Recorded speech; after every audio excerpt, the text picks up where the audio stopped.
Hello everyone, welcome to Sanmarga classes. ವರ್ಗಗಳು ಮತ್ತು ವರ್ಗಮೂಲಗಳು ಅಧ್ಯಾಯದ 70ನೇ ಪ್ರಶ್ನೆಯನ್ನ ಗಮನಿಸಿ. ಒಂದು ತೋಟದಲ್ಲಿ 2025 ಸಸಿಗಳನ್ನ ನೆಡಬೇಕಾಗಿದೆ. ಪ್ರತಿ ಸಾಲಿನಲ್ಲಿರುವ ಸಸಿಗಳ ಸಂಖ್ಯೆಯು ಸಾಲುಗಳ ಸಂಖ್ಯೆಗೆ ಸಮವಾಗಿದೆ. ಹಾಗಾದರೆ ಪ್ರತಿ ಸಾಲಿನಲ್ಲಿರುವ ಸಸಿಗಳನ್ನ ಕಂಡುಹಿಡಿಯಿರಿ. ಇನ್ನು 5 ಸಾಲುಗಳನ್ನು ಹೆಚ್ಚಿಸಲು ಬಯಸಿದರೆ ಚೌಕಾಕಾರದಲ್ಲಿ ನೆಡಲು ಬೇಕಾಗುವ ಒಟ್ಟು ಸಸಿಗಳ ಸಂಖ್ಯೆಯನ್ನ ಕಂಡುಹಿಡಿಯಿರಿ. ಸೊ ಇಲ್ಲಿ ಸಾಲುಗಳ ಸಂಖ್ಯೆ ಎಕ್ಸ್ ಅಂತ ತಗೊಳ್ಳೋಣ.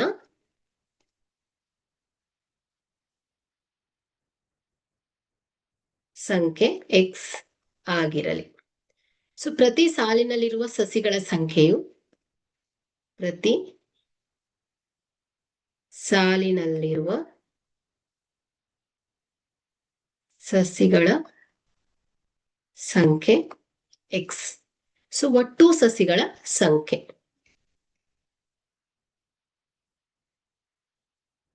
Is equal to 2025. ಸೊ ಹಾಗಾದ್ರೆ x square is equal to 2025 ಅಥವಾ ಎಕ್ಸ್ ಇಸ್ ಈಕ್ವಲ್ ಟು ವರ್ಗಮೂಲ 2025. ಓಕೆ, ಸೊ ಈಗ ಇದನ್ನ ಭಾಗಾಕಾರ ವಿಧಾನದಿಂದ ಕಂಡುಹಿಡಿಯೋಣ. ಸೊ 2025. ಸೊ ಇದನ್ನ ಜೋಡಿಗಳನ್ನಾಗಿ ಗುಂಪು ಮಾಡಿ. ಸೊ 20ಕ್ಕೆ ಹತ್ತಿರ ಇರುವಂತಹ ವರ್ಗ ಸಂಖ್ಯೆ 4 16.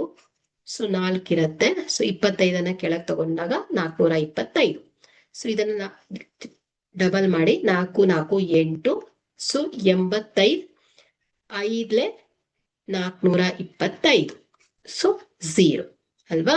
ಸೊ ಹಾಗಾದ್ರೆ ಇಲ್ಲಿ ಎಕ್ಸ್ ಈಸ್ ಈಕ್ವಲ್ ಟು ಎಷ್ಟು ಹೇಳಿ? 45. ಸೊ ಪ್ರತಿ ಸಾಲಿನಲ್ಲಿರುವ ಸಸಿಗಳ ಸಂಖ್ಯೆ ಸಿಕ್ತು. ಎಷ್ಟು? ಪ್ರತಿ ಸಾಲಿನಲ್ಲಿರುವ ಸಸಿಗಳ ಸಂಖ್ಯೆ 45. ಓಕೆ, ಸೊ 5 ಸಾಲುಗಳನ್ನ ಹೆಚ್ಚಿಸಿದಾಗ ಸಸಿಗಳನ್ನು ನೆಡಲು ಬೇಕಾಗಿರುವಂತಹ ಒಟ್ಟು ಸಸಿಗಳು ಎಷ್ಟಾಗತ್ತೆ ಅನ್ನೋದನ್ನ ನೋಡ್ಬೇಕು ಅಲ್ವಾ. ಸೊ 5 ಸಾಲುಗಳನ್ನು ಹೆಚ್ಚಿಸಿದಾಗ ಸಸಿಗಳನ್ನು ನೆಡಲು ಬೇಕಾಗುವ ಒಟ್ಟು ಸಸಿಗಳು